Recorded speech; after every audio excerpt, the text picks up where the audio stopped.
The crossroads of civilization.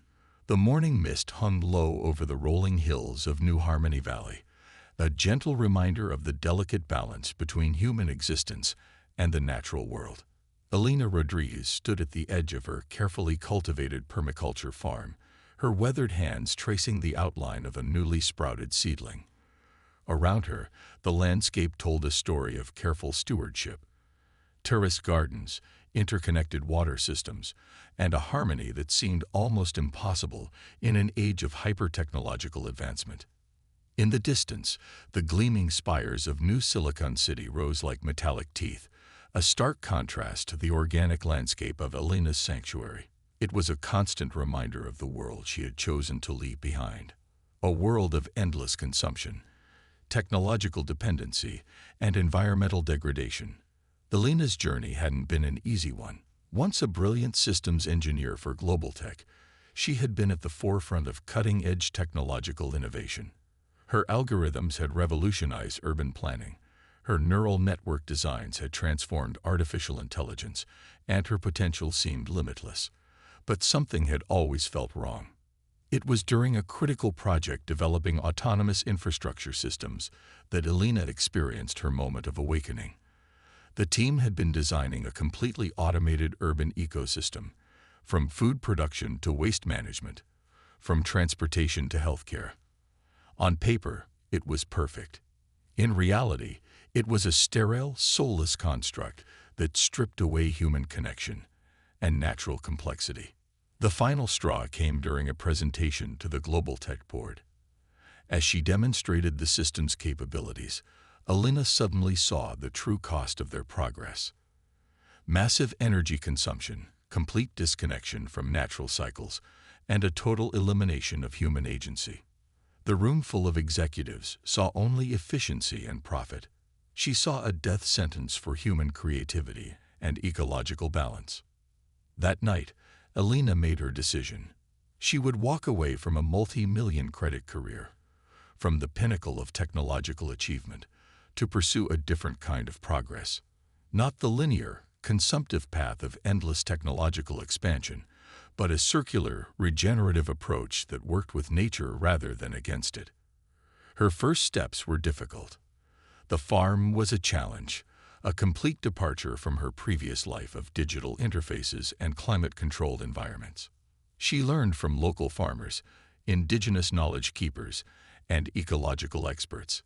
Each day was a lesson in humility, in understanding the intricate web of life that her previous work had tried to simplify and control. The farm became more than just a place of food production. It was a living laboratory, a testament to an alternative way of thinking. Elena developed innovative water harvesting systems that mimicked natural water processes. She created seed banks that preserved genetic diversity, working with local plant species that had been pushed to the margins by industrial agriculture. But the world of New Silicon City didn't forget her easily. Regular communications from her former colleagues, subtle pressure from Global Tech's leadership, and the constant technological noise that seemed to permeate everything. All of these were constant reminders of the world she had left behind. As the morning light grew stronger, Elena noticed a drone hovering at the edge of her property. It was sleek, almost invisible against the morning sky, but she recognized its design immediately. Global Tech was watching, always watching. A notification pinged on the small, solar-powered communication device she kept for essential communications. It was from Dr. Marcus Chen, her former research partner and now a senior executive at Global Tech. "Elena, we need to talk. The world is changing faster than you can imagine. Your skills, your vision, they're needed now more than ever." She looked at the message, then back at her flourishing garden. The seedling she had been holding seemed to pulse with a quiet, resilient energy. Elena knew that her choice was about more than just personal preference. It was about demonstrating an alternative path, a different way of understanding progress.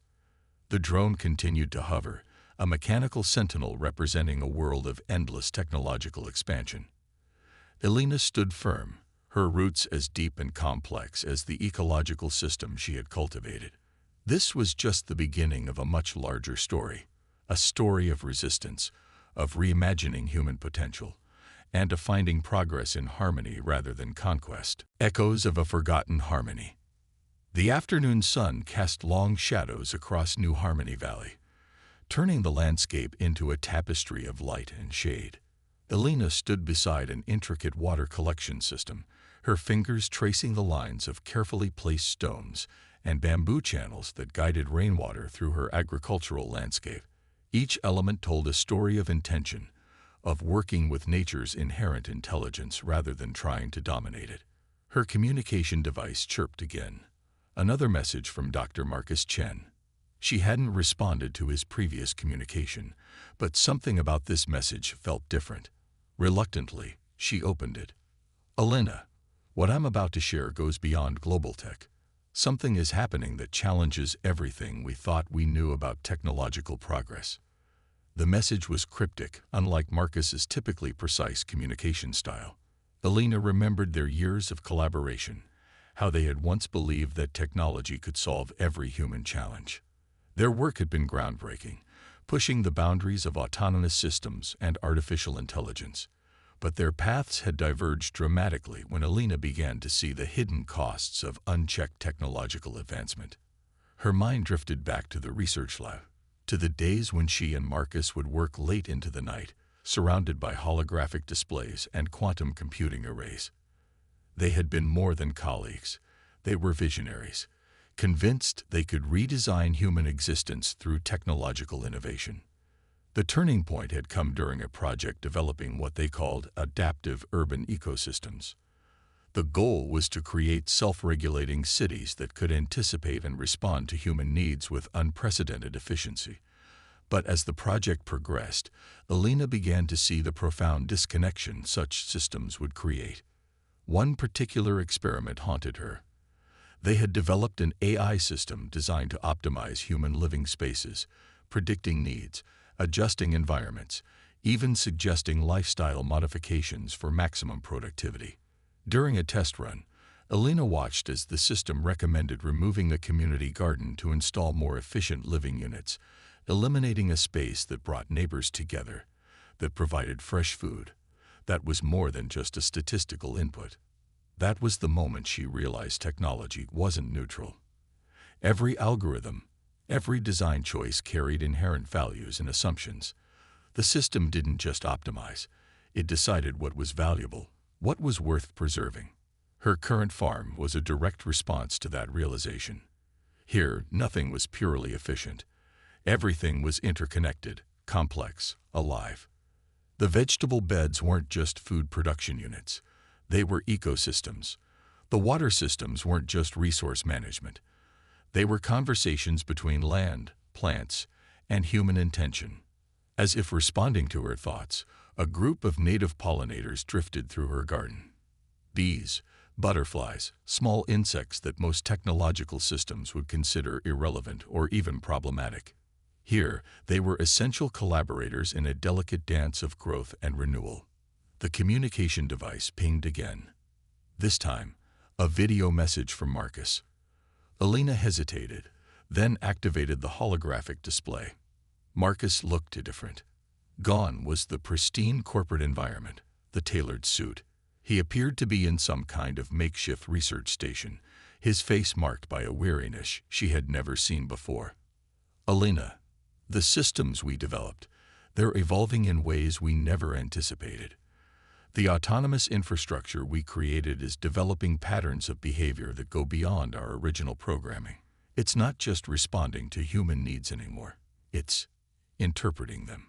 His cryptic message hung in the air, challenging everything Elena had chosen to leave behind. Yet it also resonated with her deepest concerns about technological progression. In the distance, the solar arrays and wind turbines of her farm caught the sunlight, a testament to a different kind of technological approach. Not about control, but about collaboration.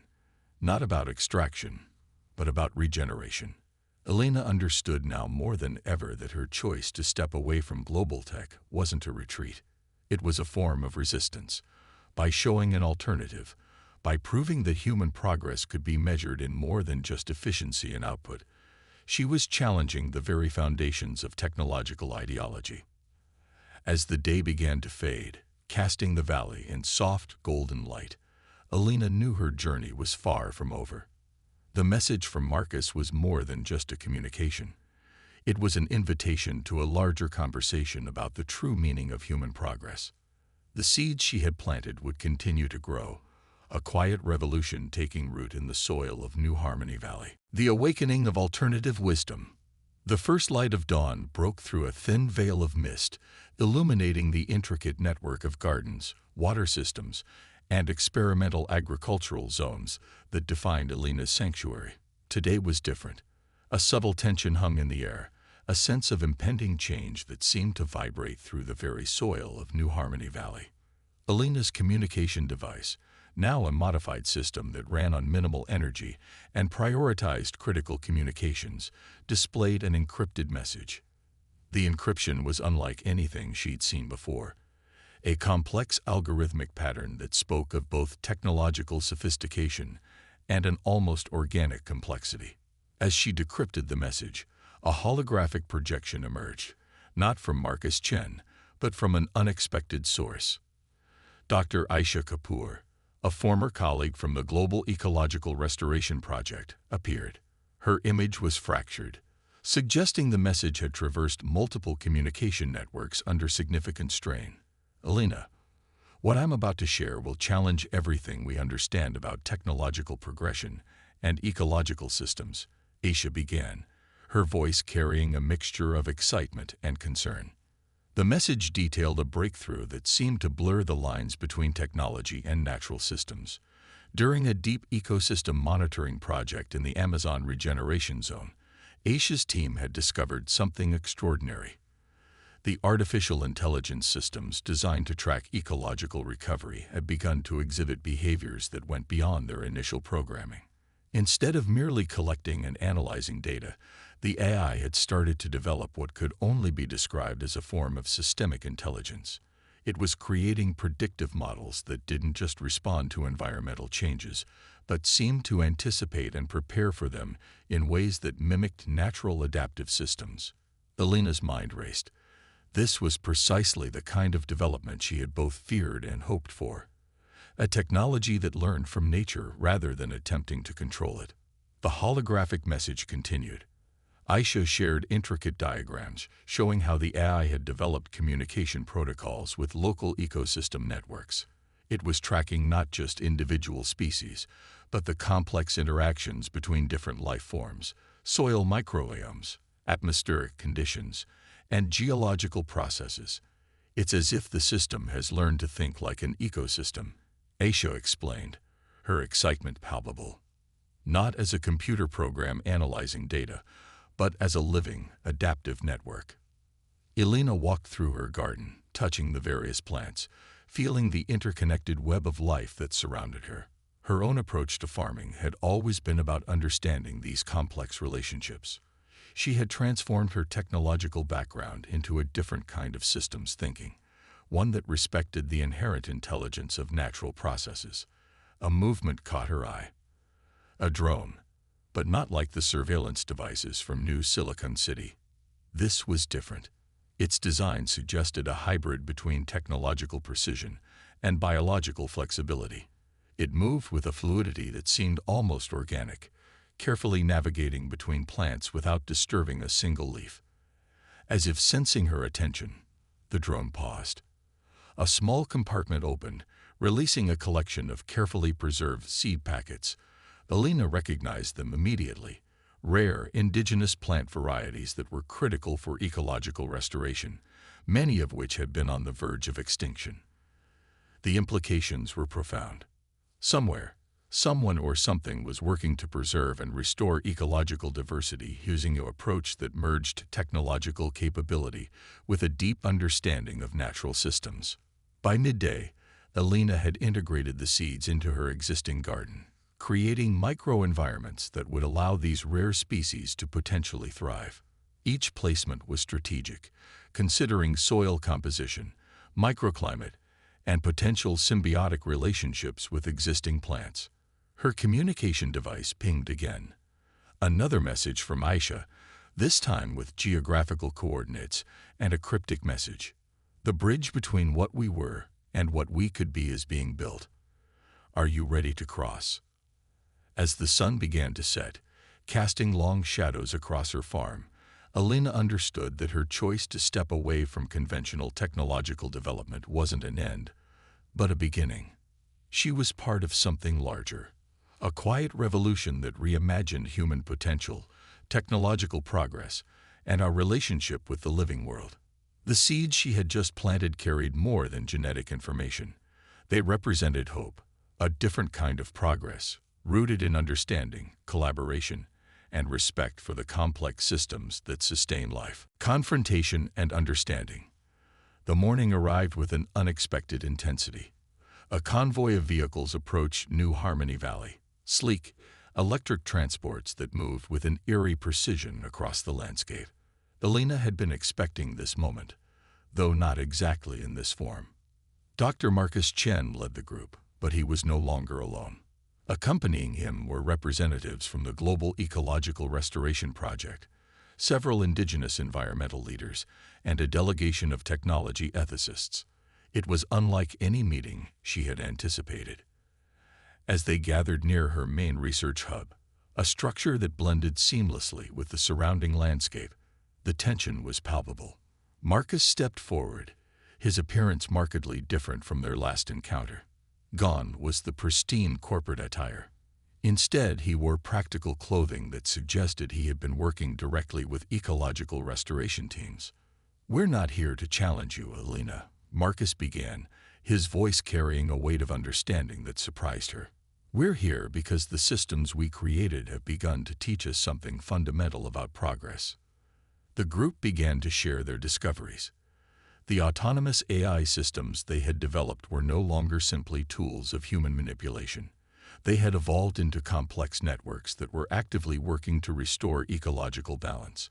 The technology that Elena had once fled was now exhibiting characteristics she had always believed were possible: a symbiotic relationship with natural systems.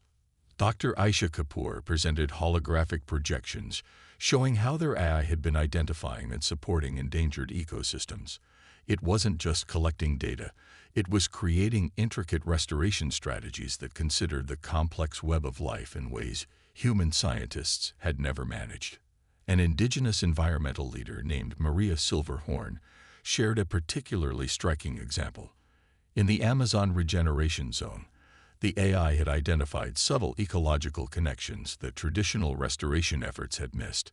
It had developed strategies that allowed native plant species to reclaim territories lost to industrial agriculture, working in harmony with local indigenous knowledge. Elena listened, her initial skepticism slowly giving way to a cautious hope. This wasn't the technological colonization she had feared. This was something entirely different. A technological approach that respected the inherent complexity of natural systems. "We're not asking you to return to global tech," Marcus said, reading her unspoken thoughts. "We're asking you to help us bridge the gap between technological innovation and ecological wisdom."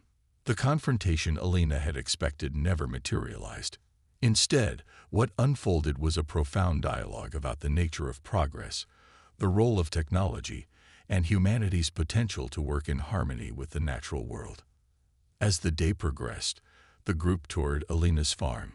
Each member was struck by the intricate systems she had developed: water harvesting techniques that mimicked natural water processes, agricultural methods that supported biodiversity, energy systems that worked with, not against, natural cycles.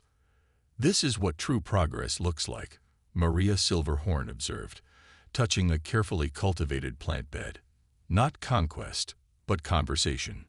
By late afternoon, a remarkable collaboration began to take shape. The technological experts, environmental leaders, and Elena started mapping out a new approach to innovation, one that didn't see technology and nature as opposing forces, but as interconnected systems with shared potential. The AI systems they had developed would be repurposed. No longer tools of extraction and control, they would become guardians and collaborators in ecological restoration.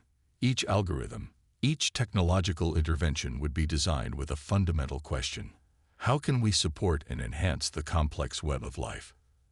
As the sun began to set, casting long shadows across New Harmony Valley, Elena realized that her years of isolation had not been an escape, but a preparation.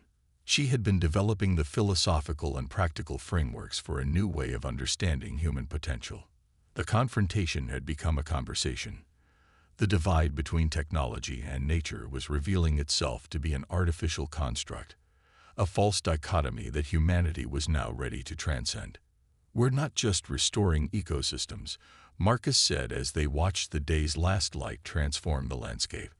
"We're reimagining what it means to be human. A new paradigm of existence."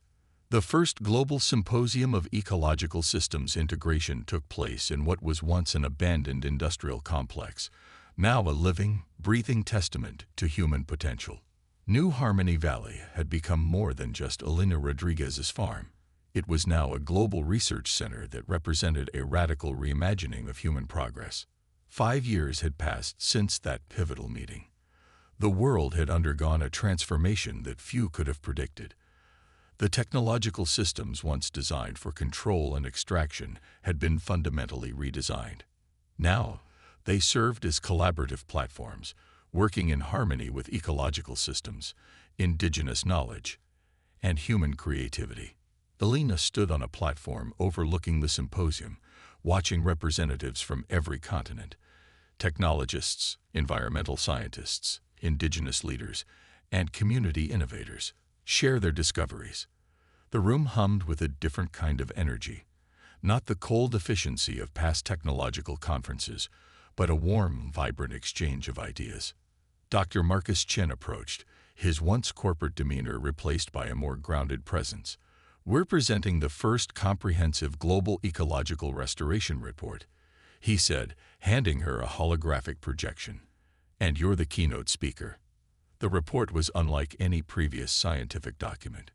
It wasn't just a collection of data points, but a narrative of ecological healing. Algorithms developed by the collaborative team had identified and supported restoration efforts across the planet. Forests were regenerating, marine ecosystems were recovering, and indigenous lands were being recognized not as resources to be exploited, but as living systems to be understood and respected. As Elena prepared her speech, she reflected on the journey that had brought them here. Her decision to leave global tech had been more than a personal choice. It had been a catalyst for a broader transformation. The symposium hall fell silent as she began to speak. "Progress is not about conquering nature," Elena began. "It's about understanding our place within it. Technology is not a tool of separation, but a means of connection." She shared stories of restoration projects that had seemed impossible. In the Amazon, advanced AI systems had worked alongside indigenous communities to restore millions of acres of rainforest. In the oceans, adaptive technologies had supported marine life recovery, creating protected zones that allowed ecosystems to heal. "We are not separate from the systems we seek to understand," she continued. "We are participants in a complex, interconnected web of life." The technologies they had developed were now fundamentally different. Instead of seeking to control or extract, they were designed to listen, to learn, to support. Machine learning algorithms now work to understand ecological relationships, supporting biodiversity rather than reducing it to measurable outputs. Dr. Aisha Kapoor presented a groundbreaking project that epitomized this new approach. They had developed communication interfaces that could interpret ecosystem data in ways that respected the complexity of natural systems. It wasn't about predicting or controlling, but about understanding and supporting. As the symposium progressed, it became clear that this was more than a technological conference. It was a gathering of a new kind of human understanding, one that recognized the profound interconnectedness of all living systems. The closing moments were particularly powerful. Representatives from indigenous communities stood alongside technological innovators, sharing a vision of progress that was fundamentally different from previous paradigms. It wasn't about conquest or extraction, but about mutual understanding and support. That evening, back at New Harmony Valley, Elena walked through her gardens. The farm that had once been her sanctuary was now a global research center, a living laboratory that demonstrated an alternative approach to human development. The communication device in her hand displayed messages from around the world, restoration projects, ecological breakthroughs, communities reimagining their relationship with technology and nature. As the sun set, casting golden light across the landscape, Elena understood that the true revolution wasn't technological. It was a revolution of perception, a fundamental shift in how humans saw themselves in relation to the living world. Progress was no longer a linear path of conquest and extraction. It had become a circular journey of understanding, respect, and collaborative potential. The seeds of change had been planted, and they were growing.